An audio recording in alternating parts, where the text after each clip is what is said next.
This caught us off guard. Her passing did really catch us off guard. Meg was, she was crashing at home. We got to the ED, and one of our ED doctors that we saw at the time was like, "You're not going home, you're going to the PICU. We're gonna send you up there because something is not right." The PICU staff was so amazing to our family, and the experience that they were able to give us in the last couple days is something we'll never be able to repay them enough for. They treat those kids like their own kids. So her birthday was August 14th. She turned 11, and I can remember the Monday before her birthday, we got the news that unfortunately we were going to be in the hospital on her birthday. So they planned a party for Meg. So at that time we found out we weren't going home, and that's when we knew things were getting to be hard. That's when the nurses came in. They were like, "We're going to plan this out. We're going to celebrate." We had 4th of July. We had 4th of July going Sunday and Monday because Meg loved the flag. Anytime anybody would come in the room, you'd have to do the Pledge of Allegiance with her. We decided we were going to do Halloween on Tuesday, Christmas on Wednesday and Thursday. We were going to do Christmas 2 days. We were going to have a Taylor Swift day on Friday, and we were going to have Pickle Day on Saturday. And it was great. We had the chart up on the wall, and the whole staff knew, and everybody was involved. Come Tuesday, we were going to trick or treat, and on that day, we met with our hospice team again because Meg was crashing pretty quickly, and we asked how long they thought we had because we thought we had months, and they said maybe days to a week.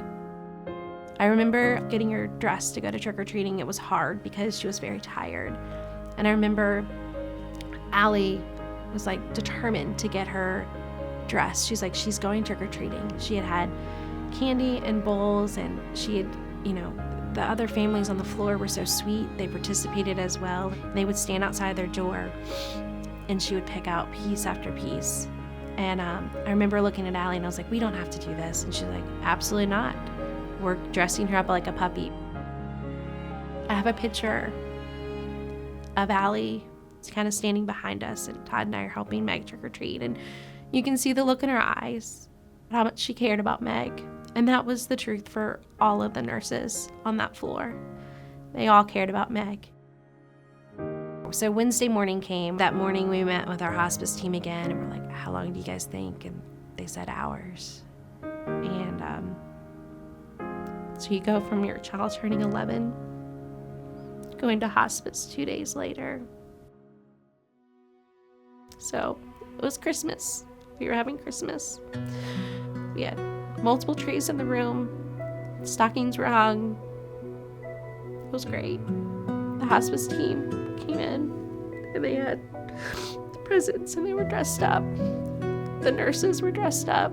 It was Christmas on the PICU floor. Christmas happened around 3:30. 5 o'clock was the last time Meg was awake.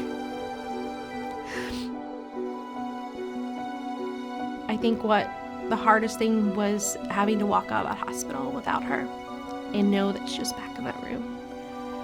But the one piece that we had was we knew that the staff there would take great care of her till the next step. And they did. We had multiple reach out that said, she was never left alone. They were with her until they took her. And that meant more than I'll ever be able to repay them for. As a parent of a child that's medically complex, you become family with people that you never think you'd meet. But the people that we've met are outstanding. And Carilion should be proud of the individuals that they have working on the PEDS floor in the PICU. They should honor those individuals every day because they have a hard job, but they do it with such grace that you would never know how busy their days were because they care about you. And I'm truly honored to have been able to work with them, and I'm truly honored that they took care of us and they took care of Meg.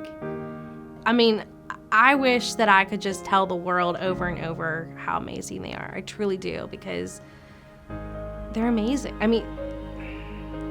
every time we've been there, they just take care of you. I mean, they do it for everybody. It's not just us. I mean, they do it for everyone. It's because they care. We've been, back and forth for 11 years. And I will honestly say that it was hard going through the days because, things were always up and down. But knowing that we had the support is something that we'll just never be able to say thank you enough for.